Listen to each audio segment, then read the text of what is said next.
Extra Sport. Good follow-up. Puts it in. For Hernandez. Onside. Score. Frank Lampard. Super second for Stoke. From the ball. It's a shot away. Wallet. In off the post. And they've got it back immediately. Wonderful strike. ሰላም ክብራ ሰማዕትና ኤክስትራ ስፖርትና ስለተከታተልኩም ካብ ልቤና ነመስግን ሰብስክራይብ እንዳገበርኩም ሼር ላይክ እንዳገበርኩም ቻናልና ክታዊ ወድማ ተስፋ ንገብር እዚ ናይ ሰንበት ጸዋታ በብዙሕ ትርጉም ድማ ያው ክትርጉም ይኽእል አርሰናል ንጽዋዕና ተፈኻኻሪ ዝረከብ ተመሳሳሊ ቶተንሃም ድማ ኣብ ትሕቲ ቶማስ ፍራንክ ፎርሙም ለመርካብ ድማ እናተጓየም ዝረከብ ብዝተፈላለየ ምክንያት ንኽልቲኦም ዓብይ ጸዋታ ይነየዎ ኣብ ዓመት ካፍተን ደለዋ ጨዋታታት አጸቢቆም ድማ ለጽበይዎ ጨዋታ አርሰናል ኾነ ቶተንሃም ናይ ክልቲኦም ጨዋታታት እዩ ማለት እዩ አርሰናል እቲ ለሐለፉ 14 ጌማት ምንም አይነት ሰዕረት ከይወጽሖ ኣብዚ መድረኽ ዝወጽሕሎ ስለዚ ሞመንተም እዚ ከቀጽል ድዩ ምናልባት ናይ ሰንደርላንድ ናይ መወዳእታ ደቃይቅ ሽቶን ነጥብ ምድብራይን ወይ እንደማ ንነዊሕ ግዜ ሽቶ ከተመዝገበ ጸኒሑ ሕዚ ጎል ምትእነጋዱ ታይነት ሞመንተም ይልብል ከራይ ኸሊ ግን ጽቦ ሞመንተም ደለ አርሰናል እዩ ዓወታትና መዝገበ ይዝረከብ ሽቶታት አይቁጽሮይ ኳሊቲ ዕድላቱን ተጋጠምት ክፈጥሩሉ አይፈቅዲ ምናልባት ተፈቀደውን ዴቪድ ራያል መሰለ ቤስት ዓበይቲ 5 ሊጋት አውሮፓ ድማ ከም ናይ ዴቪድ ራያ ክሊንሺት ውን ይውሉና በመከላከል ደረጃ በጣም ጠንካራ አማሰልጣኒ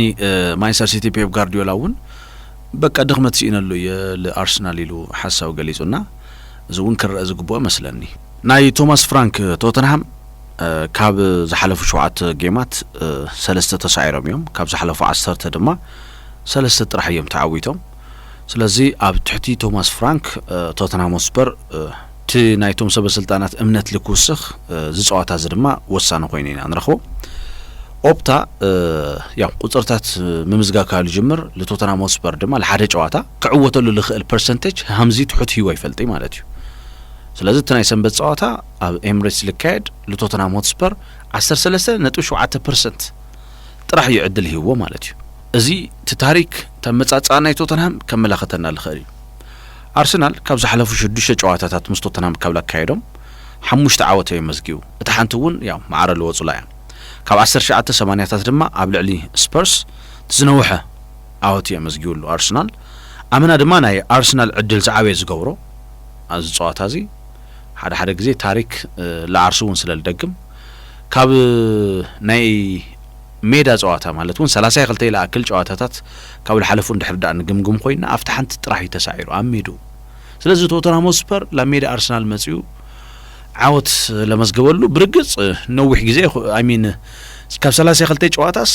2010 እዩ 3-2 ኣብ ሜዳ አርሰናል መጽዩ ዓወት ለመስገበ በባህሪዩ ናይ ክልቲኦም ጋንታታት ጨዋታ ሽቱታት ለለዎ ይሞ አርሰናል ድማ ኣብ 26 ተኸታታሊ ጌም ጎል አውጽሮ ኣብ ልዕሊ ቶተንሃም ብርግጽ ግን ኣብ 8 ተኸታታሊ ግን ክልተን ካው ለዓል ድማ ሽቱና መስገበ መጽዩ ለሐደ ጋንታ አርሰናል 50 አይነት ሪከርድ ለለዎ ኣብ ልዕሊ ሌስተር ሲቲ እዩ ካብ 1997 ክሳብ 2016 አለ ግዜ 9 ግዜ ተራኺቦም እዮም ኣብ 9 ድማ አርሰናል ክልተን ካው ለዓልን ጎል ድማ ቆጽሩሉ እዩ ስለዚ እቲ 8 ተኸታታሊ ናይ ቶተንሃም ተመዝጊብሎ ታሽዓይ ክንረዲና ልል ሓሪፍ አጋጣሚ ማለት እዩ ናይ ቶተንሃም አሰልጣኒ ቶማስ ፍራንክ ከብሬንትፎርድ መጽተለው እቲ ባክስትሪል ጥቆም አይነት አሰልጣኒ እዮም መጀመሪያ መጽዮም ግን ልክ ሓምቲ ናይ ሩበን አሚሮም 3-4-3 እዩ ማንቸስተር ለኾነ ይኹን ታሪክ ያህልዮ ለበዝሕ ግዜ ምስ ባክ ፎር ይልፍለጥ ማንቸስተር ግን አነ በቃ ታሪክ ቀይሮ ይሎም ፕሮፋይል ናይቶም ተጻወተ ከየጽንዑ ገለ ተባሂሉ ብዙሕ ወቀሳታት ነይሮም ሕዚ ምናልባት ካብ 5 ጸዋታ 3 ዓወት 2 ማዕረም ምዝጋዎም ስዒው አፍቲ 3-4-3 ንሽተ እምነታት አለዩ ቶማስ ፍራንክ ግን መጀመሪያ መጽዮም በቶም ለለው ተጫወተ መሰረት ገይሮም አዳፕት ገይሮም እዮም ሃምዚ እዩ ምቅያር ምትዕጽጻፍ ማለት ተባሂሉ አብነት ዝኖረ አሰልጣኒ እዮም ግን ሕዚ እምነት አህዲሮም ለምዶ ተሞንንተ ተተባሂሉ ነው ምክንያቱ ጎሊ ምዝገው ይዝካንታዚ ናይ ጨዋታ ቅርጹውን አይፍለጥ ሓደ ግዜ በተለይ ምስ ቸልሲ ዝነበረ ጸዋታ ባዶ ነጥብ 1 ኤክስጂ ምምዝጋብ ማለት አሜዳ ከንቅድም ደገፍታ ካንታይ ማለት እዩ ኢቨን ምስ ማንቸስተር ዩናይትድ ኣብ ዝነበረ ጸዋታውን አጋቢ አይነበረ አሞድ አተደቀ ብለ መዝገቡን ሽቶታት ለመሪሕነት መጽዮም ነይሮም እዮም ኢቨን ለተዓወቱ ሙሲልዎም ነይሩ እዩ ሪቻርልሰን خدانا ውጽዩ ብዙሕ ነገር ሴሌብሬት ገር ነይሩ እዩ ናይ ማቲያስ ድሊኽት ጎል ግን ማይቸልስ አቢለሎም እዩ እና 17 ጨዋታ ካብላ ካይዱን ኣብ 17 ኤን ድማ ባክ 3 ባክ 4 እዮም ተጠቂሞም ተመሰልጣኒ ሕዚ ተናይ ሱፐር ካፕ ምስ ፒኤስጂ ላ ካይዱው ጨዋታ ሰለስተ ተኸላኸልቲ እዮም ተጠቂሞም ነይሮም ሚኪ ቫን ደ ቪን ሮሚዮ ኬቨን ዳንሶ ሰለስተ ሴንተር ባክ ገሮም ፓሊሂና ቤንታንኩርን ፓፓሳርን ተጠቂሞም ስፔንስ በዊንግ ባክ በተመሳሳል ድማ ፔድሮ ፖሮውን በዊንግ ባክ መሐመድ ቅዱስን ሪቻርልሰን ድማ በተመሳሳሊ አጥቃዕት ገሮም አትዮም ነይሮም ተጻዋታ ሱውን ሓደጋታት በመፍጣር ለሐሸቱ ተናም ነይሩ እዩ አሞዳታ ጎል ተቆጽርዎም በፔናልቲ ድማ ጥራሂዶም ተመሊሶም ማለት እዩ ዛጊድ ኣብ ሲዝን እዚ 19 ጎል ለመስጊቦም እዮም 10 ተሓዲዩ ድማ በኦፕን ፕሌይ እዩ አርሰናል ድማ በተመሳሳሊ 50% ለኮን ሽቶታቶም በሴት ፕሌይ ቶተንሃምን ተናይ ሰማይ ኳዓሳስ ምክለኻል ደሓንዩ በተመሳሳሊ ድማ 6 ለአክል በሰማይ ለመጽ ኳዓሳስውን ላብ ሽቶነት ቀይሩ እዩ ስለዚህ ሓደገኛ ጋንታይ ኣብ ፕሪሚየር ሊግ ሳልሳይ ደረጃ ለስራዕ መስለኒ ቶተንሃም ሆትስፐር ስለዚህ 4-3-3 4-2-3-1 ከመማራጽነት ድማ ልጥቀምዎ እዮም ቶማስ ፍራንክ ውጽኢት ዓቂውን ኮጹ ክደልዩ ተለው ግን ኣብ ብሬንትፎርድ ልፍለጥሉ ትናይ ባክስትሪ ድማ ይጥቀሙ እዮም ኣብ ጨዋታ ማእኸል ማለት እዩ ስለዚህ አይኑ እዮም ሒዞም ክመጹ ተገማት ልክ የሆኑ ታይም ክገብሩ ልብል ሰንበት ብዙሕ ነገር ብላሽ ክወና እዩ ናይ ጋብርኤል ማጋሌሽ ጉዳት ግን ኣብ ጸዋታ እዚ ዓብይ ነገር ክፍተት ክህልዮ ዲ ወይስ ኦን ሎንግ ተርም ወይስ ኣብ ቀጻሊ ኸይድታት እዩ ክፍለጥ ልብል ያው እንዳተዘተየሉ ይዝረከብ ምድረ እንግሊዝ ጉዳት ሓድሽ ኢኮኖሚ ለአርሰናል 4 ቁልፊ ተጻወተም ድማ ሲኢኖም ነይሮም እዮም ቅድም ሕዚ ከሃቨርትስ ያው ከሃቨርትስ የለይ ተኳሲሑ እዩ ተጉዳአቱን ተዋሂሉ ተወግዕሎ ቡካዮ ሳካውን እትውጽ ለወለሉ ሞመንታት ነይሩ እዩ ሳሊባውን ተመሳሳሊ ብፍላይ ናይ ኦዲጋርድ ጉዳይ ያው ኣብ ሲዝን እዚ ወግዒውሊ ካሜዳ ጥራሕ 3 ጊዜ ወጽ እዩ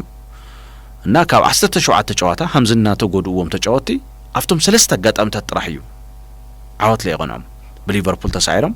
ምስ ማንቸስተር ሲቲ ማዕረወጽዮም በተመሳሳሊ ድማ ምስ ሰንደርላንድ ማዕረ ለወጹ አጋጣም ማለት እዩ ምስ ሲቲ ዝነበረ ጨዋታውን ሙሉ ለሙሉ ተጫዋታ ተቆጻጽሮም እዮም ነይሮም ክባሊ ካሊ ግን ጋርዲዮላ ሙሉ ሰለሰነ ጥክራ ሁሉ ለخل አጋጣምታት ድማ ጫፍ በጽሕ ነይሩ ክሳብታ ናይ ኢዜን ማርቲኔሊን ውህደት ትፈጠር ማለት እዩ ስለዚህ ናይ ሕዚ ደርቢ ስቲል ጉዳት አለው አርሰናል ቪክቶር ዮኬሬስ ማርቲኔሊ ማዱዌኬ ለከይል ይخل እዮም ተዋይለሎ በአብዩ ድማ ገብርኤል ማጋሌሽ ማለት እዩ እና አገላልጻ ሚኬል አርቴታ ተሆይኑ ያው አብይ ነገር እዩ አብይ ዜና እዩ በቃ ገብርኤል ማጋሌሽ ካብ አርሰናል መስአና በዝሕ ሰዓት ግን ቲ በደንቢ ዴብዝ ዓሚቕ እዩ ስኳድ አርሰናል ክበሃል ተሎ ሃምዛ አይነት ሞመንታት ምላሽ ክብሉ ሁሉ ተጫወት ስለሌለው እዩ ሂንካፒ ያለው ካብ ሊቨርኩሰን ፈሪሙሎ ስለዚህ መንነቱ ከሪ ይደለዩ በተመሳሳል ድማ ያው ካብ ቫሌንሺያ ለፈረመ ክሪስቲያን ሞስኬራ አለው ኣብ ዝተፈላሊ ጨዋታ ታትሪና yuena በሳል ተጫዋት ምዃኑ ወነስተውዒልና ኢና ግን ሕዚ ሚኬል አርቴታ ቲ ናይሎ ማዕመት ባክፎሩ በደንብል ተአማመነሉ ይመስል ቲምበር በቦቱ ቤስት እዩ ካላፊዮሪ በቦቱ ቤስት እዩ ሁሉም ድማ በተመሳሳሊ ናይ ማእኸል ተኸላኸልቲ ክኾን ይኽእል እዮም ቶም ዋና ሳሊባን ገብርኤል ማጋሌሽ ናውጽና ቲምበሩን ናይ ማእኸል ተኸላኸሊ ክኾን ይኽእል እዩ ካላፊዮሪው በተመሳሳሊ ገና ካብ ቦሎኛ ትሒዙ ድማ ሊጫወተሉ ነው ቦታ እዩ ስለዚህ ሕዚ ማይልስ ሉዊስ ስኬሊ ላቦቱ በተጸጋም መከልኻል በመግባር ካላፊዮሪ ድማ ላፍቲ ማእኸል ሴንትራል ማለት እዩ ሓደ ሱ ጸጋማ እግሩ እዩ ምሳሌባ ተሞቺ ወክጫዋት ይኽእል ይብል ሶሉሽኑን አሎ ማለት እዩ በደንብ ናይ ገብርኤል ቦታ ድማ ክሽፈን ይኽእል ይብል ሐሳብ ሚኬል አርቴታ እንደገለጸ እዩ ዋላ ከመኡ ተለይኾኑ ግን ቦቱ ክሽፍኑ ወይ ይኽእሉም ግን ሕዚ ካልኦት ተጫዋታ አርሰናል ክገብሩ ወለ ይኽእሉ ኢለ ለልዕሉ አነ ብፍላይ አርሰናል ከም ዓብይ መሳርሕ ገይሩና ተጣውሙለ ድርከብት ናይ ሰማይ ኩዕሶ እዩ ስለዚህ ተናይ ሰማይ ኩዕሶ መጀመሪያ ክትስደተላ መጀመሪያ ለነኻሱ እዩ ቱ ቢግ ቻንስ በመፍጣርውን ኣብ ሻብዓይ ደረጃ አሚን ማለት 7 ዓበይቲ ዕድላት ፈጢሩ እዩ ካብ 2023 24 ጀሚሩ ጋብሪኤል ማጋለሽ ኣብ 50 ይልቅመጣ ፕሪሚየር ሊግ እንግሊዝ ቪክቶር ዮኬሬስ መጀመሪያ ጋብሪኤል ማጋለሽ ለነኸ እንኳ አሳሱ ኢላ ጎል ቀይሩ ከአው ኩርናዕ ማለት እዩ በተመሳሳሊ በሄዲንግ ድማ 8 ጎል አለው